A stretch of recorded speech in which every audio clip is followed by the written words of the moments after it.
Hey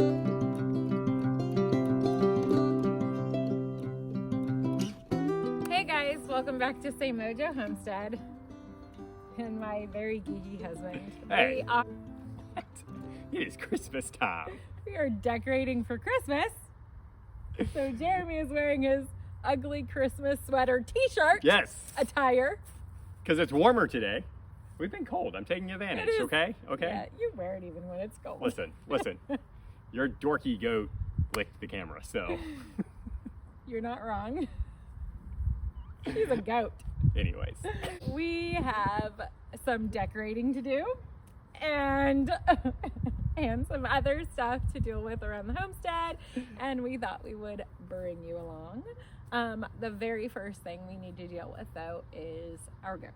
Yeah, on a serious note, we do have something that came up in one of our goats that we definitely need to treat. It can be kind of serious, and rather than just do it and not put it out there, we want to put it out there to you guys. We're making ourselves vulnerable. It is something that I wish we had gotten to a little bit sooner, but we want to make it known to you guys because, I mean, we've been raising goats for 3 years now, and this was something completely new to us that we didn't realize was like a thing and something that we probably should be kind of keeping an eye on. Yeah, literally. Oh my word. A little better than we thought necessary. Yeah, and we have been treating her before now, but it just is progressing faster than we anticipated. So rather than hinting at it, let's just go ahead and get in there with the goats and talk about it. Yeah.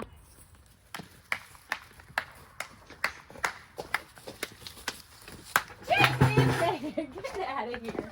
Yeah. This is what happens when you try to get in and all your goats escape. When you try to go sit in there and Majesty opens the door. You. So yeah, the whole reason we're coming in here is to do a video because we want to talk about what's going on with one of our goats. So hopefully it will help you guys out also. Yeah. Esther has pink eye, which I didn't even know goats could get pink eye. And the beginning signs of pink eye would just be like a glazed eye or stuff in the eye. Because she isn't in milk and it's been really cold, I haven't been out hanging out in the goat pen, so we actually didn't realize it until it was pretty far along. We talked to Jason, he told us what to order. So what we ordered is terramycin. You put it directly in the eye 2 to 4 times a day because of how far advanced she is. We're doing it 4 times a day.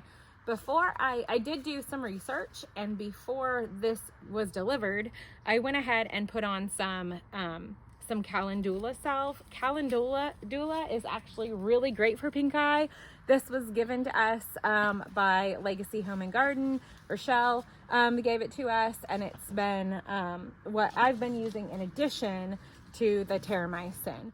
If you're interested in this salve, this calendula salve, or any other salves, we will link Rochelle in the description below. She is a great resource. Also, she grows all of her herbs in her garden. So they're organic, they're a local small business. Definitely recommend using her as a resource. So the way goats actually contract pink eye is through eye injury or through flies landing in the eye. Unlike people, it's highly unlikely that the goats are going to spread the pink eye from one to another.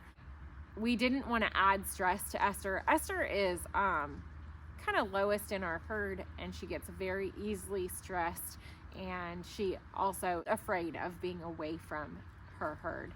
So we did not want to add stress to her. We want her body to be able to fight this off.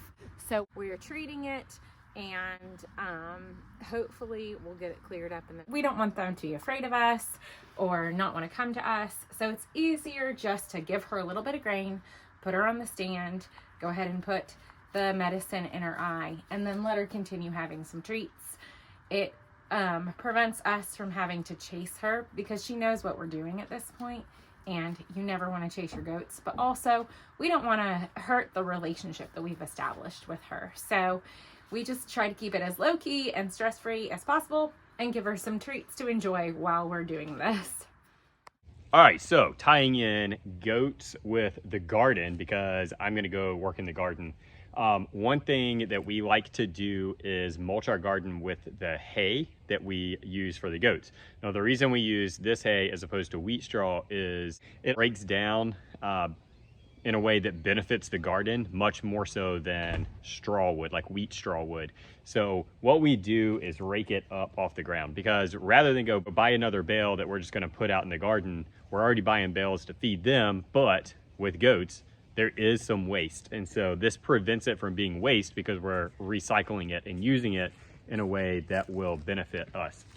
I'm gonna go ahead, finish raking all of this hay up, get it put in the wheelbarrow, and take it over to the garden where we have some more seeds that we're going to be planting, and then treating some areas or covering some areas with all of this hay that I have collected.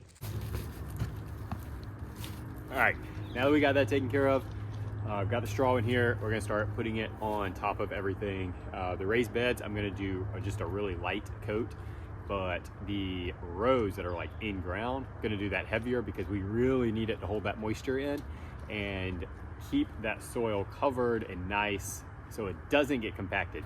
There is just goat poop and broken down material already mixed into this, so it's just adding kind of a extra boost to the compost. It gives it a head start. You know, you don't have to wait for the straw to break down. Goat poop, if you don't know, just like rabbit poop, is a cold manure, which means it can go straight into your garden without having to be broken down, and it's not going to burn your plants or anything like that. So we really like using it when we can, because it's an instant source of that nitrogen and potassium that comes with the goat poop.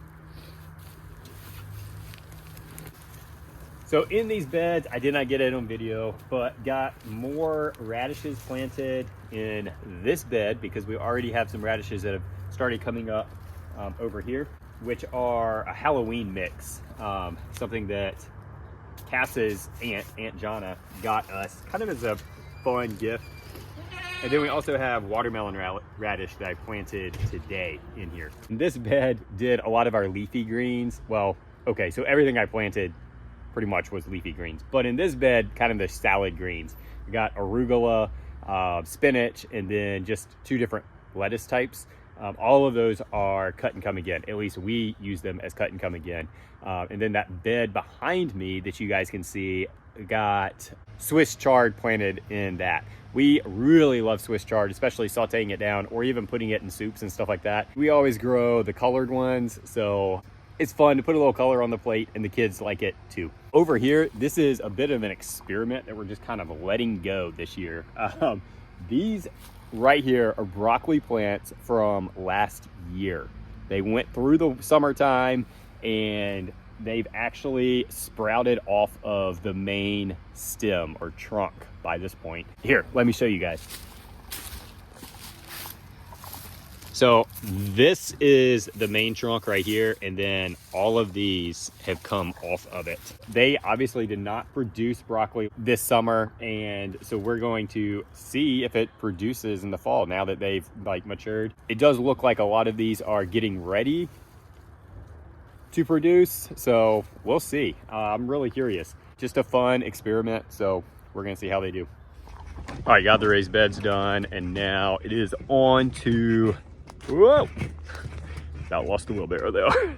Now it is on to the in-ground beds. So over here behind me is where we got all of our kale planted, and then that very back row, it's kind of a mixture. We just had a little bit of seeds left, so I just used them all, but there's a section of spinach, a section of arugula, and then, oh, kale.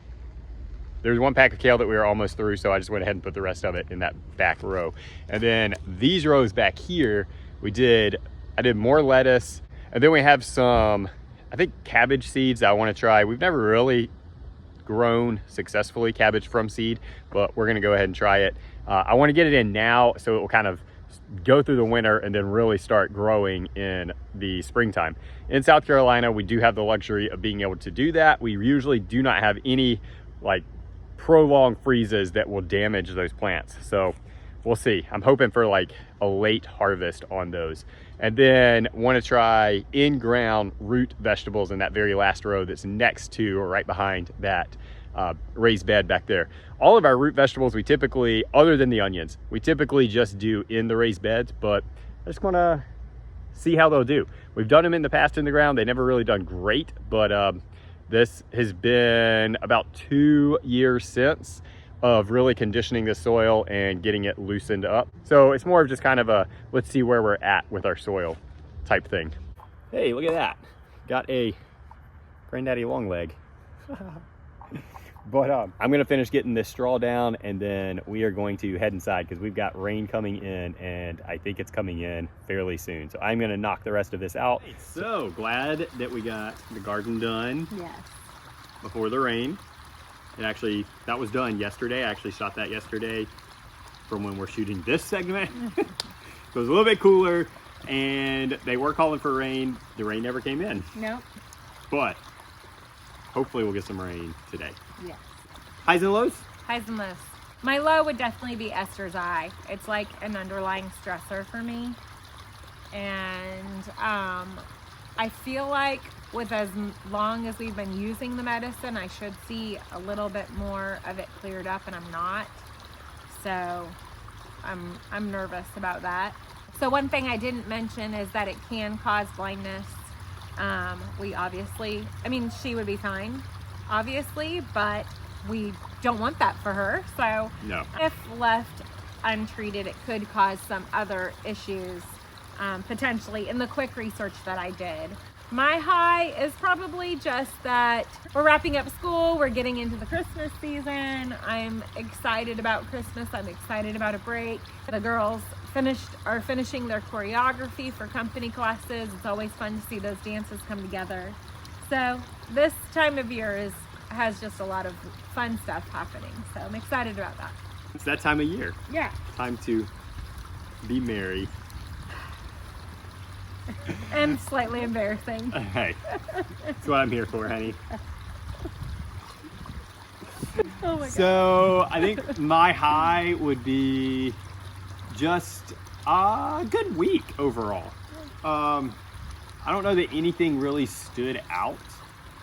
It was productive, got a lot of stuff done around the house, but also with work, and got my truck fixed, which it was having some issues, and it ended up being a lot easier fix than I anticipated, so that was a high. Got up and went running today, which I don't get to do on a regular basis, so that was a high. You know, it was kind of nice. Kind of nice. So all that being said, my low probably would be Esther also. There's not much worse than that right now on the homestead. So I guess that's a good thing, but yeah, just concerned about her, and then just the added, like, having to remember to go treat her eye because we're trying to treat it 4 times a day. So remembering that, trying to fit that into the schedule and all of that. So yeah, I would agree with you. That's the low for the week for sure. So that's all we have for you this weekend. Thank you guys for hanging out with us. If you have any questions, please leave them in the comment below, or any other recommendations. This is our first time with pink eye with our goats, so if you have experience in something else we can try, we are definitely open to hearing that. If you like our content, or you know people that would be interested in something like this, please share us. That's one way you can really help us here on the homestead. We hope you guys have a great week and be blessed.